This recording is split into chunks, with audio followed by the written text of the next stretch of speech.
Hi, I'm John Green. This is Crash Course U.S. History, and today we're going to talk about progressives. No, Stan, progressives, yes. You know, like these guys who used to want to bomb the means of production, but also less radical progressives. Mr. Green, are we talking about like Tumblr progressives where it's half discussions of misogyny and half high contrast images of pizza? Because if so, I can get behind that. Me from the past, your anachronism is showing your internet was green letters on a black screen. But no, the progressive era was not like Tumblr. However, I will argue that it did indirectly make Tumblr and therefore JLog gift sets possible, so that's something. So some of the solutions that progressives came up with to deal with issues of inequality and injustice don't seem terribly progressive today, and also it kind of overlapped with the Gilded Age, and progressive implies like progress, presumably progress toward freedom and justice, which is hard to argue about an era that involved one of the great restrictions of freedom in American history, prohibition. So maybe we shouldn't call it the progressive era at all. Stan, whatever, roll the intro.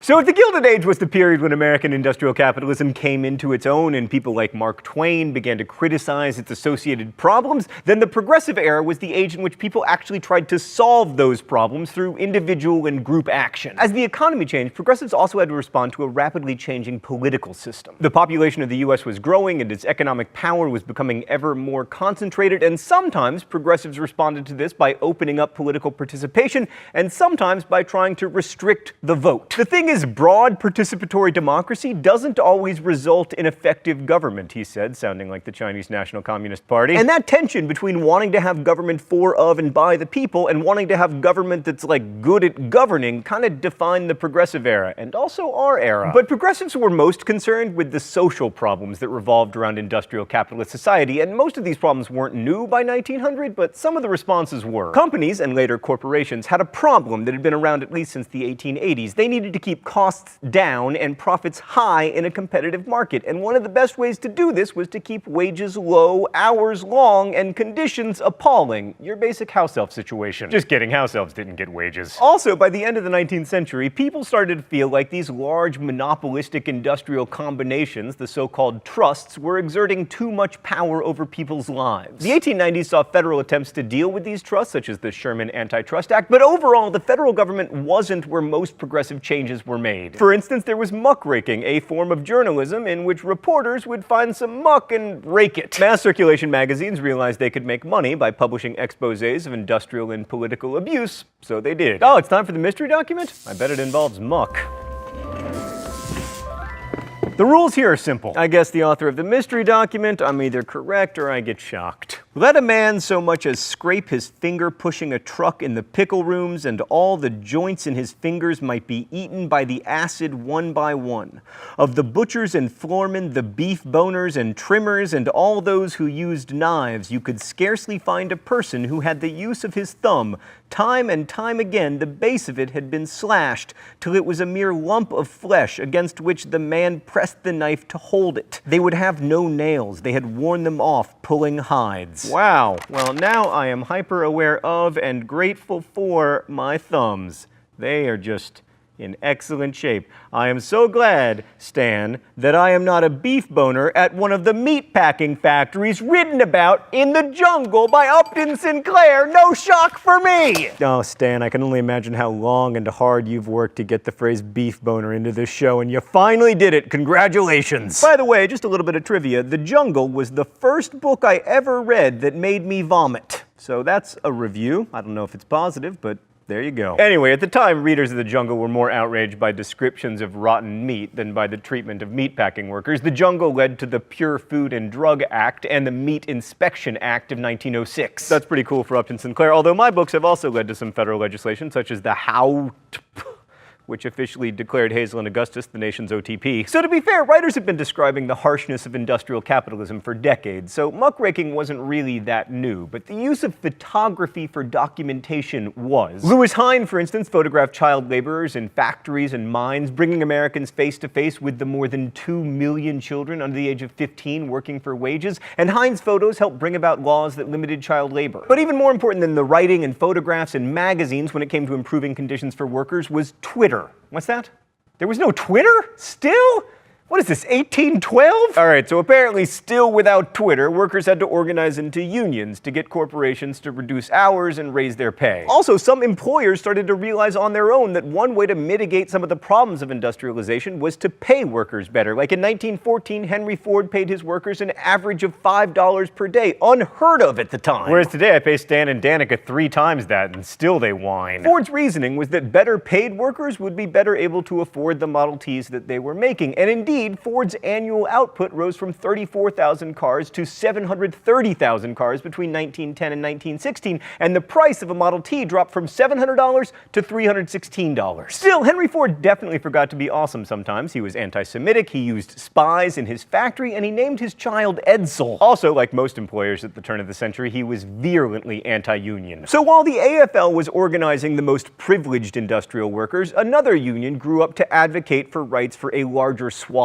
of the workforce, especially the immigrants who dominated unskilled labor, the industrial workers of the world. They were also known as the Wobblies, and they were founded in 1905 to advocate for, quote, every wage worker, no matter what his religion, fatherland, or trade, and not, as the name Wobblies suggests, just those fans of wibbly-wobbly timey-wimey. The Wobblies were radical socialists. Ultimately, they wanted to see capitalism and the state disappear in revolution. Now, most progressives didn't go that far, but some, following the ideas of Henry George, worried that economic progress could produce a dangerous, unequal distribution of wealth that could only be cured by taxes. But more progressives were influenced by Simon W. Patton, who prophesied that industrialization would bring about a new civilization where everyone would benefit from the abundance and all the leisure time that all these new labor-saving devices could bring. This optimism was partly spurred by the birth of a mass consumption society. I mean, Americans by 1915 could purchase all kinds of newfangled devices like washing machines or vacuum cleaners, automobiles, record players. It's worth underscoring that all this happened in a couple generations. I mean, in 1850, almost everyone listened to music and washed their clothes in nearly the same way that people did 10,000 years ago. And then, boom. And for many progressives, this consumer culture, to quote our old friend Eric Foner, became the foundation for a new understanding of freedom, as access to the cornucopia of goods made available by modern capitalism. And this idea was encouraged by new advertising that connected goods with freedom, using liberty as a brand name or affixing the Statue of Liberty to a product. By the way,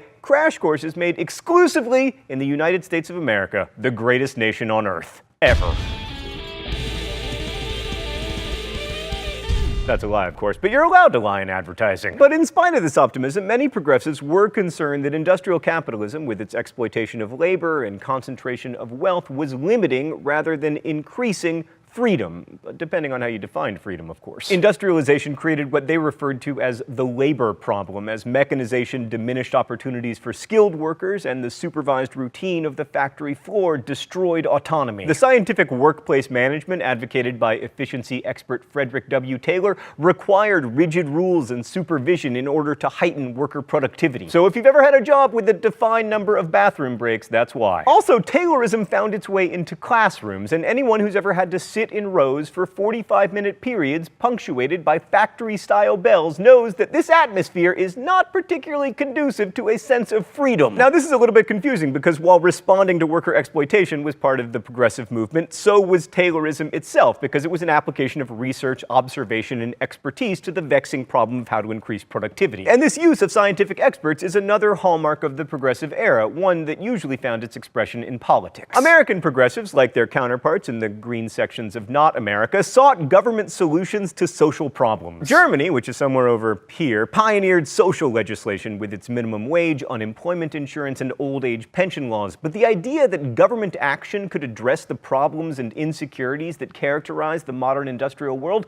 also became prominent in the United States. And the notion that an activist government could enhance rather than threaten people's freedom was something new in America. Now, progressives pushing for social legislation tended to have more success at the state and local level, especially in cities, which established public control over gas and water and raised taxes to pay for transportation and public schools. Whereas federally, the biggest success was like prohibition, which, you know, not that successful. But anyway, if all that local collectivist investment sounds like socialism, it kind of is. I mean, by 1912, the Socialist Party had 150,000 members and had elected scores of local officials, like Milwaukee Mayor Emil Seidel. Some urban progressives even pushed to get rid of traditional democratic forms altogether. A number of cities were run by commissions of experts or city managers who would be chosen on the basis of some demonstrated expertise or credential rather than their ability to hand out turkeys at Christmas or find jobs for your nephew's sister's cousin. Progressive editor Walter Lippmann argued for applying modern scientific expertise to solve social problems in his 1914 book Drift and Mastery, writing that scientifically trained experts, quote, could be trusted more fully than ordinary citizens to solve America's deep social problems. This tension between government by experts and increased popular democratic participation is one of the major contradictions of the Progressive Era. The 17th Amendment allowed for senators to be elected directly by the people rather than by state legislatures,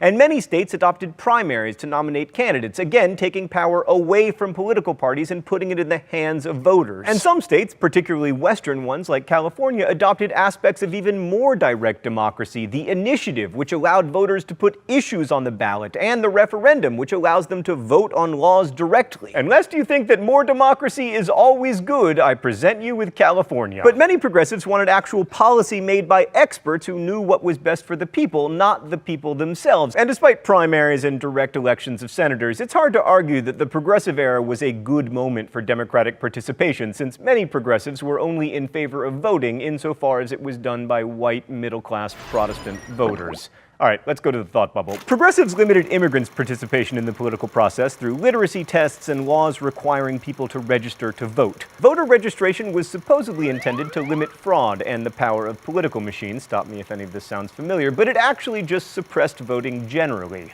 Voting gradually declined from 80% of male Americans voting in the 1890s to the point where today only about 50% of eligible Americans vote in presidential elections. But an even bigger blow to democracy during the Progressive Era came with the Jim Crow laws passed by legislatures in southern states, which legally segregated the South. First, there was the deliberate disenfranchisement of African Americans. The 15th Amendment made it illegal to deny the right to vote based on race, color, or previous condition of servitude, but said nothing about the ability to read, so many southern states instituted literacy requirements. Other states added poll taxes, requiring people to pay to vote, which effectively disenfranchised a large number of African American people who were disproportionately poor.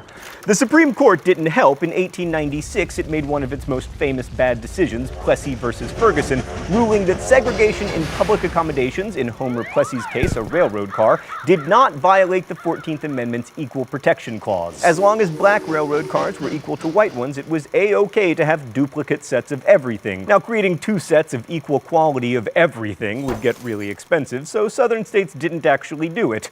Black schools, public restrooms, public transportation opportunities, the list goes on, would definitely be separate and definitely not equal. Thanks, Thought Bubble. Now, of course, as we've seen, progressive ideas inspired a variety of responses, both for Taylorism and against it, both for government by experts and for direct democracy. Similarly, in the Progressive Era, just as the Jim Crow laws were being passed, there were many attempts to improve the lives of African Americans. The towering figure in this movement to uplift black Southerners was Booker T. Washington, a former slave who became the head of the Tuskegee Institute in Alabama, a center for vocational education. And Washington urged Southern black people to emphasize skills that could make them successful in the contemporary economy. The idea was that they would earn the respect of white people by demonstrating their usefulness, and everyone would come to respect each other through the recognition of mutual dependence while continuing to live in separate social spheres. But Washington's accommodationist stance was not shared by all African Americans. W.E.B. Du Bois advocated for full civil and political rights for black people and helped to found the NAACP, which urged African Americans to fight for their rights through, quote, persistent, manly agitation.